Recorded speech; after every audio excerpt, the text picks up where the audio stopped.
Para controlar excedentes de material en el desbaste, tenemos las opciones Stock to Leave on Floor y Stock to Leave on Wall, que pueden ser traducidas como remanentes en piso y en pared. Para controlar dichos valores, simplemente ingresamos el valor numérico en la casilla correspondiente. Tenemos dos formas de hacerlo: desde este recuadro de ajustes rápidos o bien desde el apartado ajustes de mis opciones de la trayectoria. Por supuesto, si cambio el valor en un apartado, automáticamente me cambia el valor en el otro recuadro.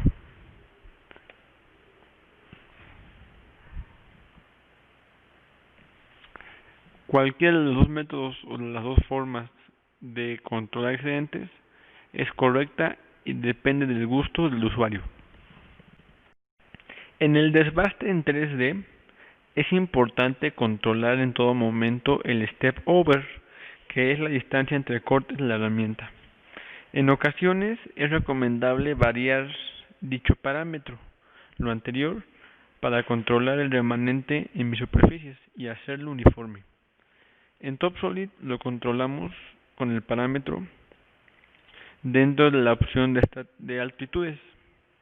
El parámetro se llama Scallop Optimization, o bien en español, optimización del escalón. Aquí metemos un paso mínimo y el software va a variar del paso que definimos en ajustes hasta el paso mínimo definido aquí.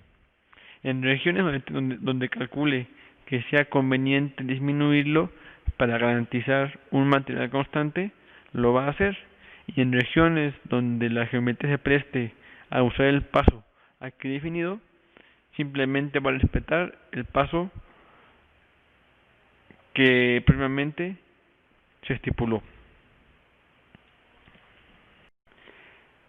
Para controlar la manera en que la herramienta entra a la pieza,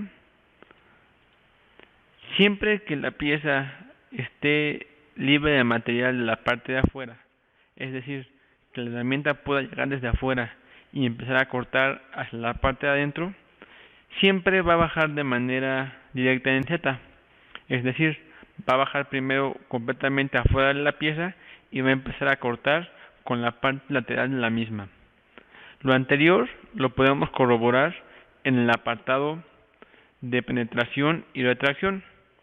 Aquí tenemos una opción que dice fuera del material y la única opción que tenemos disponible es directo.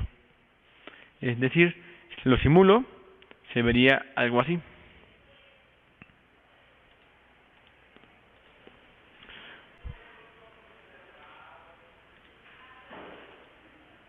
Como les comentaba, primero baja en Z, fuera de la pieza, y empieza a cortar con la parte lateral del gavilán.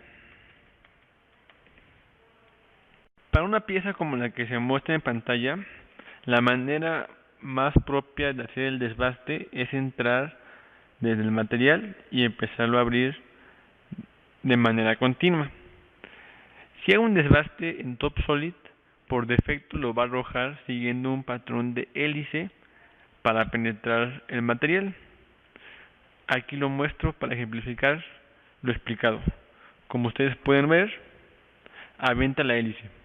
Una vez que ya definimos el desbaste, podemos manipular el ángulo de la misma.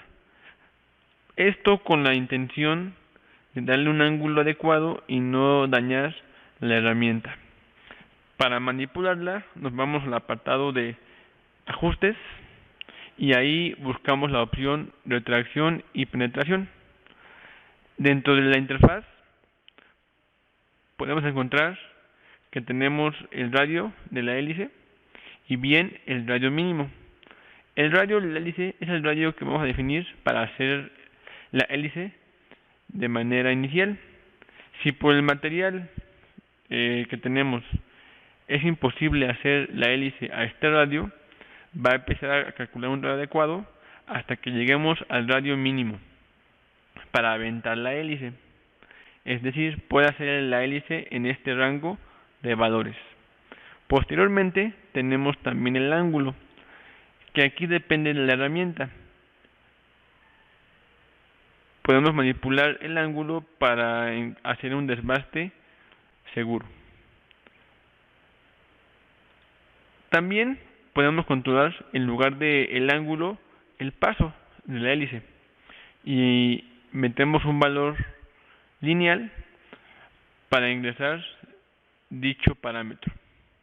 Otro método de entrada en estos casos puede ser directo, siempre y cuando tenga un vano previo en la pieza, en el cual mi herramienta pueda ingresar y empezar a vaciar una vez que ya entró en el barreno.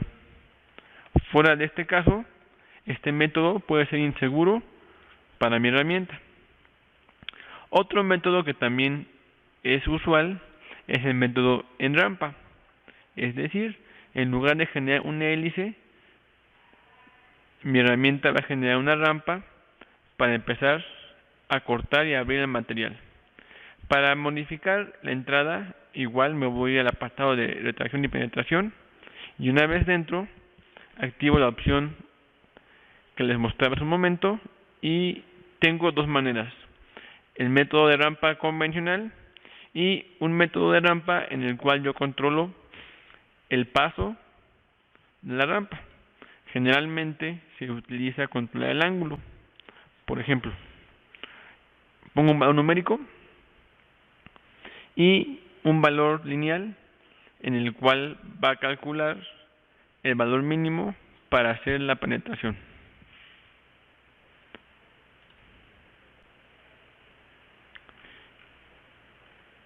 Y como podemos ver aquí en la simulación de la trayectoria, hace una rampa siguiendo un patrón de polígono. Cualquiera de los métodos de hélice o rampa son recomendables cuando tengo una pieza y no tengo un agujero previo.